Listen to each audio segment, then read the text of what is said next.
नजर सब पर। नमस्कार, मैं हूँ दीप्ति शर्मा और आप सभी का स्वागत करती हूँ थर्ड आई न्यूज नेटवर्क में। आइए सीधे रुख करते हैं अभी तक की 10 बड़ी खबरों का।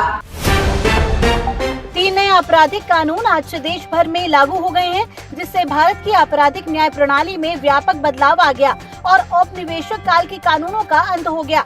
भारतीय न्याय संहिता के तहत सेंट्रल दिल्ली के कमला मार्केट थाने में नए कानून के हिसाब से पहली एफआईआर दर्ज हो गई है। देर रात पेट्रोलिंग के दौरान पुलिसकर्मी ने देखा कि एक शख्स रेलवे स्टेशन के पास बीच सड़क पर रेडी लगाकर पानी गुटखा बेच रहा था, जिससे लोगों को आने जाने में दिक्कत हो रही थी। कई बार कहने पर वो नहीं माना और मजबूरी बताकर चला गया। मौके पर मौजूद पुलिसकर्मी ने उसका नाम पता पूछकर नए कानून बीएनएस की धारा 285 के तहत एफआईआर दर्ज कर जाँच शुरू कर दी है। भारत ने एक ऐसा विस्फोटक पदार्थ बनाया है जो टीएनटी से 2 गुना घातक है। इसे CBEX-2 नाम दिया गया है। ये दुनिया के सबसे ताकतवर गैर परमाणु विस्फोटकों में से एक है। रिपोर्ट्स के मुताबिक इससे भारत की विस्फोटक क्षमता में क्रांति आ सकती है। बमों, आर्टिलरी शेल्स और वारहेड्स में CBEX-2 का इस्तेमाल उनकी विनाशकारी क्षमता को कई गुना बढ़ा देगा।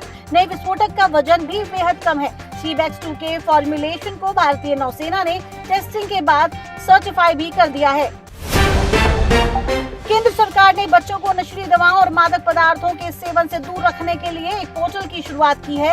इसका उद्देश्य स्कूलों के आसपास प्रतिबंधित पदार्थों की बिक्री को रोकने और छात्रों में जागरूकता बढ़ाने के लिए एक मजबूत निगरानी प्रणाली को तैयार करना है। केंद्रीय गृह राज्य मंत्री नित्यानंद राय द्वारा प्रहरी पोर्टल की शुरुआत की गई है। इस संयुक्त कार्य प्रणाली में युवाओं में नशीली दवाओं से पैदा होने वाले खतरों पर नजर रखने के लिए कुछ समूहों को भी शामिल किया गया है।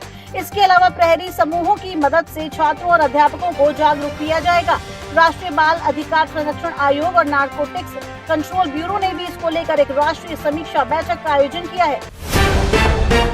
कजाकिस्तान की राजधानी अस्ताना में शंघाई सहयोग संगठन का 24वें शिखर सम्मेलन होने जा रहा है।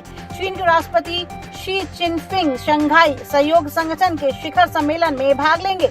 वहीं भारत की ओर से विदेश मंत्री एस जयशंकर प्रतिनिधित्व करेंगे। चीनी मंत्रालय ने कहा कि 2 से 6 जुलाई तक राष्ट्रपति चिनफिंग अस्ताना में SCO के राष्ट्रीय अध्यक्षों की परिषद की 24वीं बैठक में भाग लेंगे। अधिकारियों का कहना है कि शिखर सम्मेलन में अफगानिस्तान की स्थिति, रूस यूक्रेन युद्ध और SCO सदस्य देशों के बीच समग्र सुरक्षा सहयोग को बढ़ावा देने पर चर्चा होने की उम्मीद है।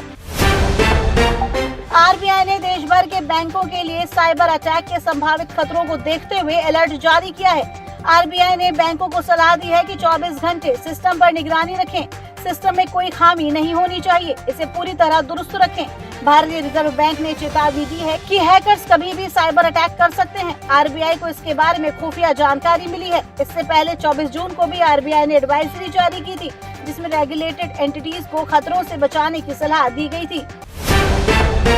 पश्चिमी तुर्की में भीषण विस्फोट से उड़ा रेस्तरां का टैंक, 5 लोगों की मौत और 63 घायल। तुर्की में भीषण विस्फोट होने से 5 लोगों की मौत होने की खबरें सामने आ रही है, जबकि 63 लोग घायल हुए हैं। सभी घायलों को नजदीकी अस्पताल में भर्ती करवाया गया है। मृतकों की संख्या अभी बढ़ने की आशंका है। घायलों में कई की हालत गंभीर बताई जा रही है।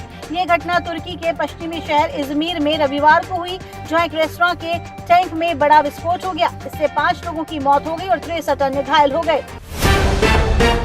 राजस्थान में मानसून की मेहरबानी से मौसम सुहावना हो गया है और बिजली की खपत कम हो गई है। लिहाजा अब राजस्थान में उद्योगों में की जा रही बिजली कटौती अब नहीं होगी। ऊर्जा विभाग ने उद्योगों में बिजली कटौती के आदेश को वापस ले लिया है।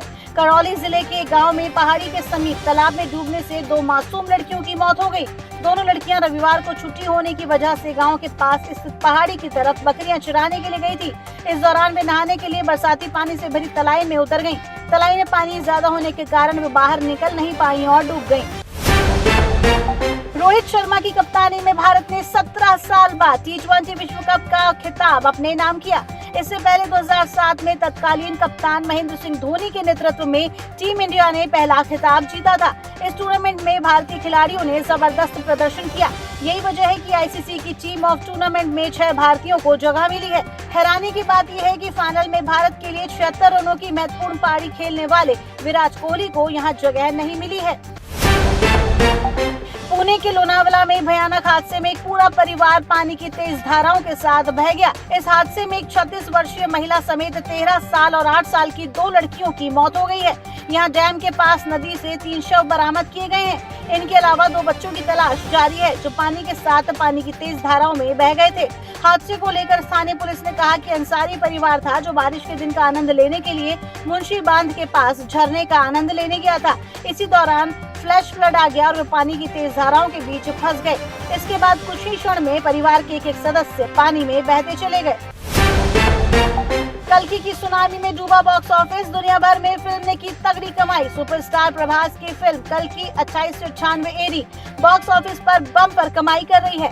हर दिन फिल्म पर करोड़ों रुपए की बारिश हो रही है। देश भर में ही फिल्म ने 200 करोड़ से ज्यादा बिजनेस कर लिया है। तो ये थी अभी तक की 10 बड़ी खबरें। देश विदेश की ताजा तरीन खबरों के लिए जुड़े रहिए थर्ड आई न्यूज नेटवर्क के साथ। नजर सब पर।